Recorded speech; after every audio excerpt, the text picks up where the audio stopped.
been a really messed up life.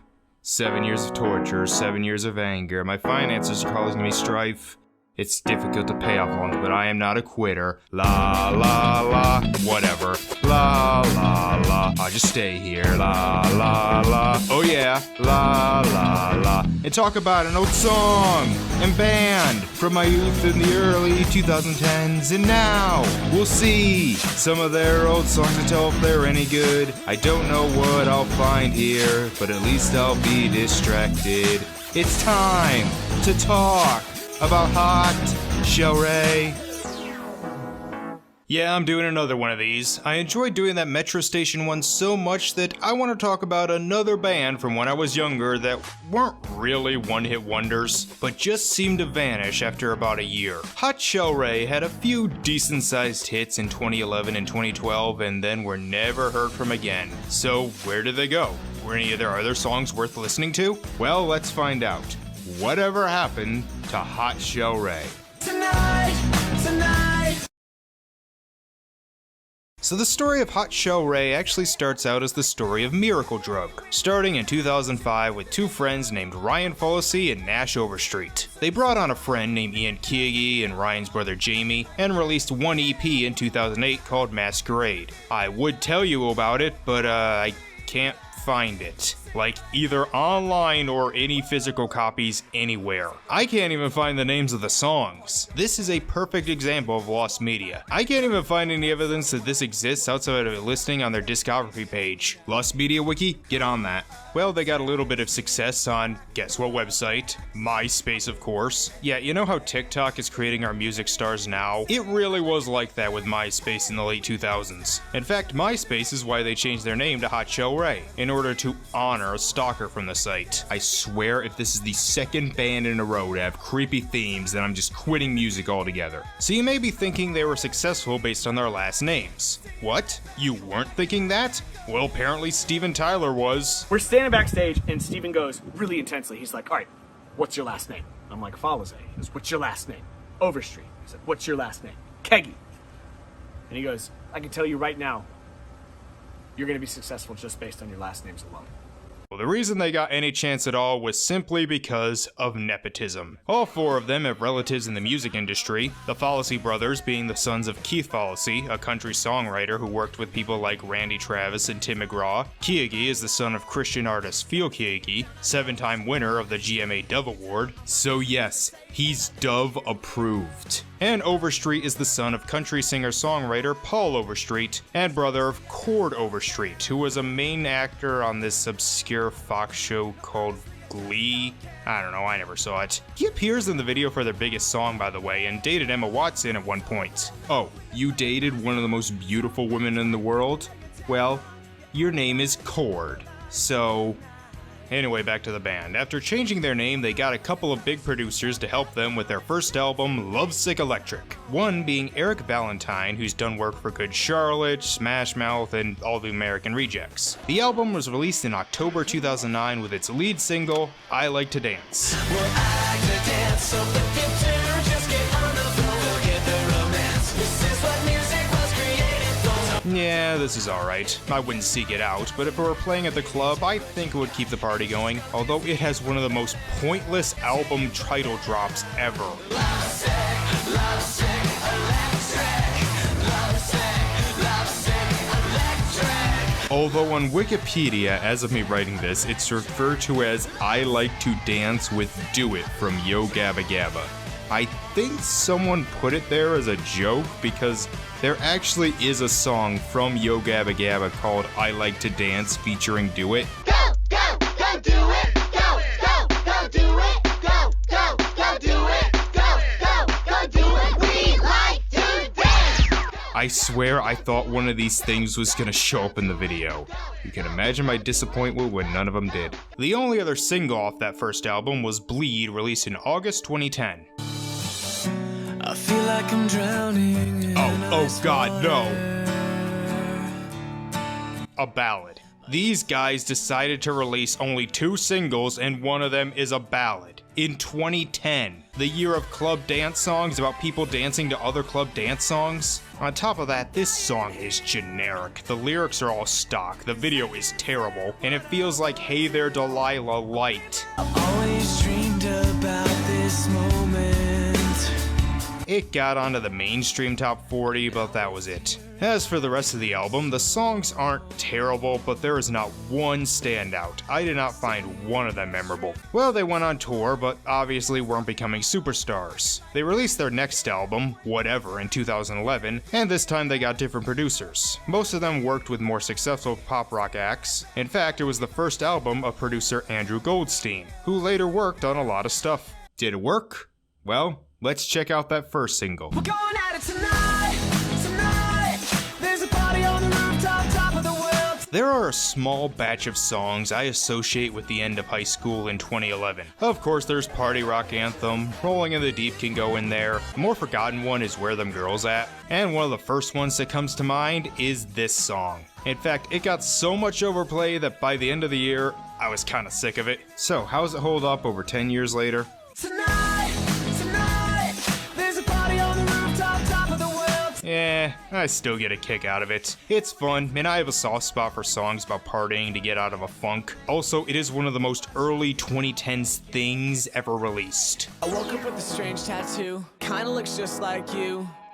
Mixed with Zach Galifianakis, huh? Ah yes, remember when he was everywhere? There's not much to it, but goddamn if I don't sing along to it every time I hear it. Especially after listening to that first album, this is just way more fun and upbeat. Even the video just puts me in a good mood, although parts seem kind of familiar. Keep the beat up, let's drop the beat down. It's my party, dance if I want to. Shake, shake, a shake, yeah. A shake, shake, shake, shake, a shake, yeah. Maybe that's why I decided to do this one next. Also, this song gets points for including a very often forgotten demographic, white kids. Even the white kid. So yeah, this was a pretty decent sized hit, reaching all the way to number 7 on Billboard. And later that year, they released their follow-up, I Like It Like That. I like it like that. Hey, windows down, chilling with the radio on. I like it like that. This wasn't quite as big, only getting to number 28, but I actually kinda like it more. Once again, nothing deep, just a song about partying and having fun. There were no shortage of songs like that at the time, but I'll always have a soft spot for them. Also, this song includes a guest verse by the New Boys. Oh, for those who don't remember, the New Boys were a hip-hop group. Perhaps you remember this? Yeah, that was them, and they had a few other minor hits before breaking up in 2013. The homie brought the booze, I like it like that. Cause the girls playing beer pong, get it back. How is the rap verse the one thing that's still around? How did that manage to survive? I be filming the friends too, yeah, I'm back on that. Double D chicks hugging, I got racks on racks. Please tell me you got their consent before you filmed them, sir. Hey, I don't want the luxuries of a superstar. I'm just trying to chill with Miley at the hookah bar. Because it was 2011 and everyone was making fun of Miley Cyrus. Well, she has the biggest song in the world as of me recording this. Where are you guys? Their third and final single off the album was Honestly, which didn't get on the main charts, but I remember hearing it a lot. Hey, babe, you ready to go? I thought I told you I had rehearsal. You're focusing on video games right now, so... As soon as we're done with the Goddamn scrote! Cause I got no problem with saying goodbye. Is it wrong that I'm gonna be having the time of my life? I freaking love this song. Of the 3 main singles, this is my favorite. It's catchy as hell, the video's funny, and it's about something other than partying just for the sake of partying. It's about partying after telling your bitchy girlfriend to fuck off. And man, they make this woman seem awful. Why are my clothes out on the street? I can't believe I came home to find my car keyed. Round and round, drama every time. And seeing him get revenge on her feels so sweet. I'll go out, get drunk again, make out with all your your dumb friends tag your face just to rub it in. Yeah, that'll teach you for trying to make him stop playing video games. Great song, should have been bigger. As for the rest of the album, it's really good. Not every song's a bop, but I enjoyed them all. My two favorites are Forever Unstoppable, and my absolute favorite on the album, Downtown Girl. I smell a sweet perfume making rounds around the room 'cause she's a downtown girl, a downtown girl. I think I found a few more Jim songs. One of the songs even features Demi Lovato. Locked in a room, so hung up on you, and you're cool with just being friends. Left on the sidelines, stuck at a red light, waiting for my time, and I can't see why don't you love me? Okay, this song has some nice guy vibes, but besides that, solid album. So yeah, this album's good, if you like this style of music. So after they rode the high of their success off those first few singles, touring with Taylor Swift, Demi Lovato, and even Cher Lloyd, maybe I should do a video on her, later in 2012 they did release one more single, and you will never guess what it was. Jingle bell, jingle bell rock, and jingle bells swing, and jingle bells ring. Again, second band in a row in which they followed up their most successful album with a Christmas cover. Is this gonna be a thing? As of my writing this, they haven't released a full album again, but they released several EPs. In early 2013, they released another single called Hung Up. And I'm like, yeah, everything you heard is true. Everybody knows I'm hung up on you. The song's decent, although the video is terrible, and that I think it might actually cause seizures. It did a little bit on the pop charts, but not much else. And that was with them performing it on the soap opera All My Children. It's alright. We're used to it. Do you know who this is, right? I should. I'm the one who got him here. Oh my god, I can't believe you managed to book One Direction! Wait, where's the fifth one? So your friend here said you like our new song? Like it. I love Hung Up. Yeah, sure you do, honey. I'm not usually the type of guy to call twice and leave a message every time. That's quite alright. All My Children was cancelled a few months later.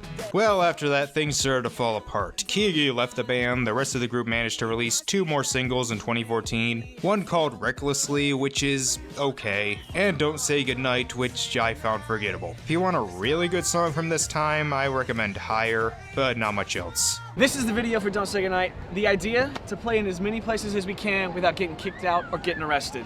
All right, let's go. They were all arrested for trespassing. Well, not really, but they may as well have because they broke up later that year. I can't find much on what they did after that, although Ryan released a solo single in 2016 called Put a Label on It. You've been peeling back the label on that.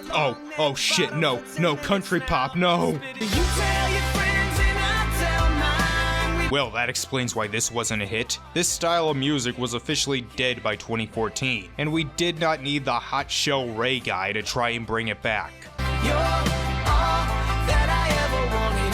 Let's go and put a label on it. Man, as if November 2016 wasn't bad enough. The band, minus Keegi, did get back together in late 2018 and began work on more songs.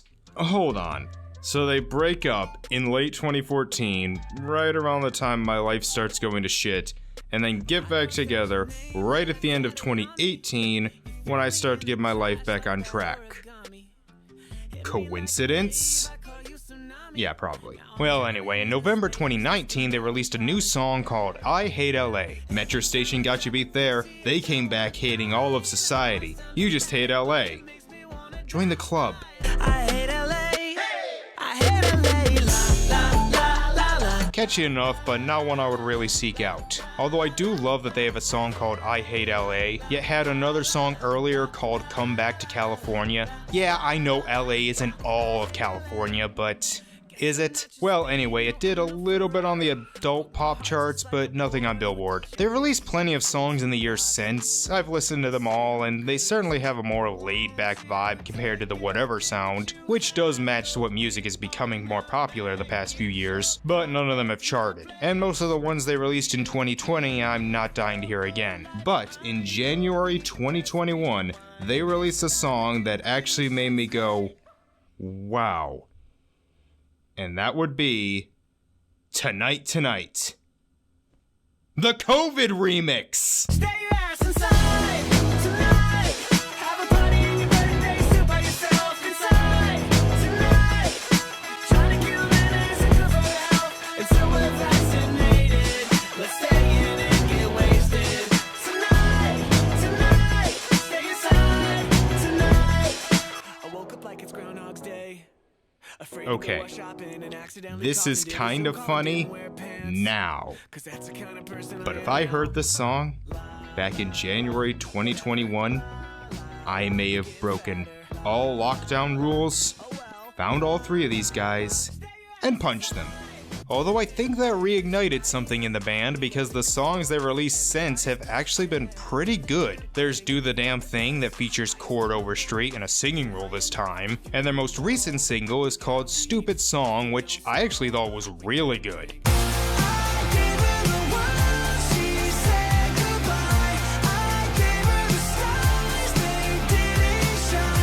It sounds not unlike their old stuff, but a little more mature. Kinda gives me Blink-182 vibes. If you're gonna listen to one of their more recent songs, this is the one I recommend. And that brings us up to the present. If you're interested, you can go to their official website or Twitter or TikTok to see if they're performing anywhere near you, or you can book a video of them on Cameo. I wanted to. Like, I really did want them to make a video for me, but I still have to save up in order to pay off my student loans, and I have to buy other things to review. Speaking of which, I'll be turning 30 next month, so might want to do something that's also turning 30. See you next time, guys. Bye. Drop the beat.